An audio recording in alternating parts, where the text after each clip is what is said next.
You know this face, even if you don't know its name. There's even an emoji of it. A red face, a grumpy frown, and a long, pointy nose, and you've probably sent it without realizing what it is.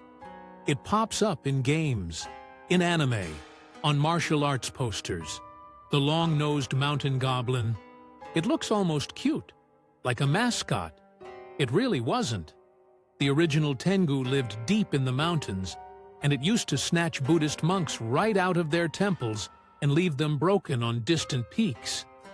To meet the real one, we have to go back 1,000 years, to when this face meant terror, not a punchline.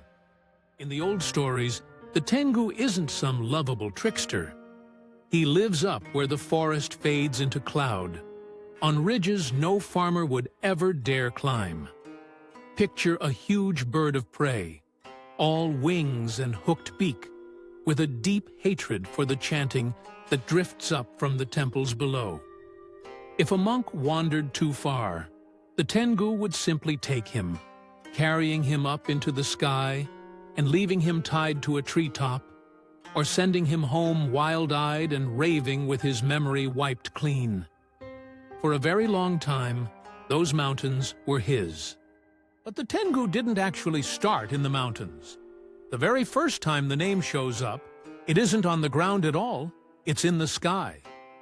Back in the year 637, court records describe a huge star roaring overhead like thunder, and people completely panicked. A learned monk named Min calmed everyone down. "That's no shooting star," he told them. "That's a Tengu, a heavenly dog, an idea borrowed from China, where the creature was said to swallow the sun and the moon. So the earliest Tengu wasn't a goblin in the woods at all. It was a warning, written in fire across the sky." Over the next few centuries, that omen slowly came down to earth. By the Heian period, the Tengu had left the sky and moved into the mountains, settling into the shape that would haunt Japan for 1,000 years. A giant birdman, half human and half hawk, ruling over the high forests. And those mountains were already frightening places, the very edge of the human world, where the spirits far outnumbered the people. The Tengu became their master, and the one thing he couldn't stand was the new religion spreading through the valleys below, Buddhism. So the Tengu went to war with the temples. All that devotion from the monks just made him furious. He'd conjure up fake visions of the Buddha to lead believers astray and steal sacred treasures right off the altars. He'd even slip into women to tempt holy men away from their vows. But the worst was what he did to the monks themselves, snatching them up mid-prayer, hauling them screaming over the mountaintops, and leaving them tied high in the branches, or just gone. Back then, the Tengu was basically the enemy of enlightenment itself. But here's the strange twist at the center of it all. Where did a Tengu actually come from? The Buddhist answer was pretty unsettling. A Tengu, the priest said, used to be a monk, a proud and arrogant one, so full of his own learning and importance that even after dying, he couldn't reach paradise. Instead, he fell sideways into a kind of in-between world of his own making, the path of the Tengu. So the monster tormenting the temples was, in a way, made out of the temple's own sin. And that long, pointy nose? That's pride itself, made flesh. By this point, the Tengu had split into two types. The first is the karasu-tengu, the crow Tengu, small, fast, and vicious, with a black beak, feathered wings, and sharp claws. He's all speed and violence, usually a foot soldier or a messenger. The second is the daitengu, the great Tengu, tall, red-faced, dressed like a mountain holy man with that famous long nose. The crow ones serve, and the long-nosed ones rule. And it's those proud, powerful daitengu that people would slowly start to respect. And that respect grew out of something very real happening in the mountains. All over medieval Japan, holy men called Yamabushi were heading up into the peaks to chase spiritual power through brutal training, standing under freezing waterfalls, walking across fire, going days without food.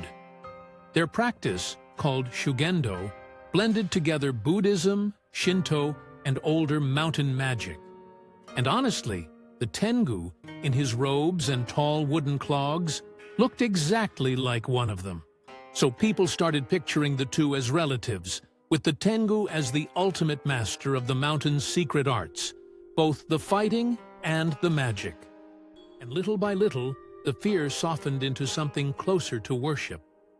After all, if the tengu ruled the mountains, then maybe he could protect them too, along with the people heading into them. So he became a guardian of the sacred peaks, a teacher who tested the worthy and knocked the arrogant down a peg. Shrines went up in his honor.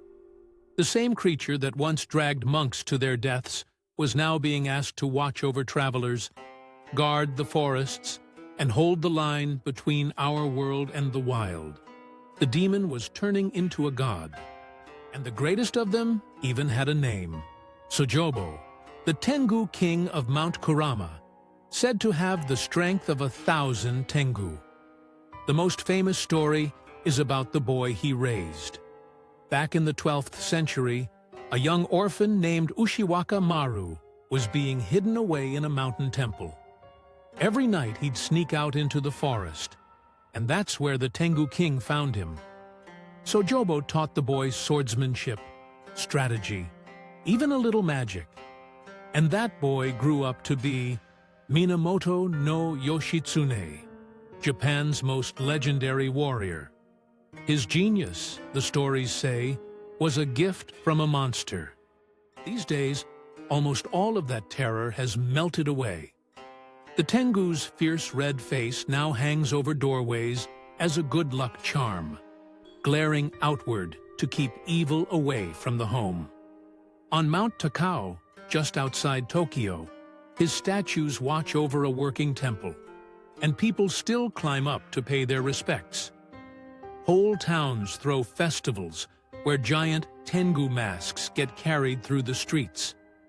The creature that once meant kidnapping and madness has somehow become a beloved guardian, a face of the mountains stamped on everything from sack bottles to train stations.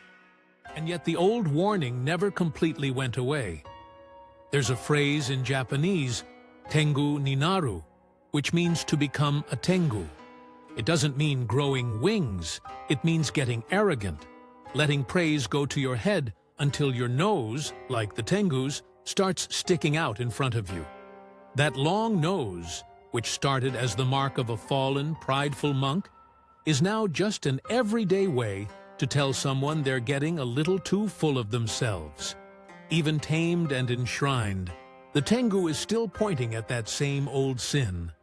And maybe that's exactly why the tengu stuck around when so many other monsters faded away. He was never just a villain. He was the mountain itself, beautiful and deadly at the same time, a place that could hand you wisdom or swallow you whole. To fear the tengu was to respect the peaks. To honor him was to ask the wild to let you pass safely. He sits right on the line between demon and god, because that's exactly where the mountains have always sat, just past the edge of the human world. So next time you walk past that grinning red mask, take another look at the long nose. It started out as a streak of fire in the sky, turned into a demon that stole monks mid-prayer, and ended up a god watching over the mountains. Not many creatures anywhere have climbed quite that far, from omen to monster to guardian. But the warning is still there, built right into his pride.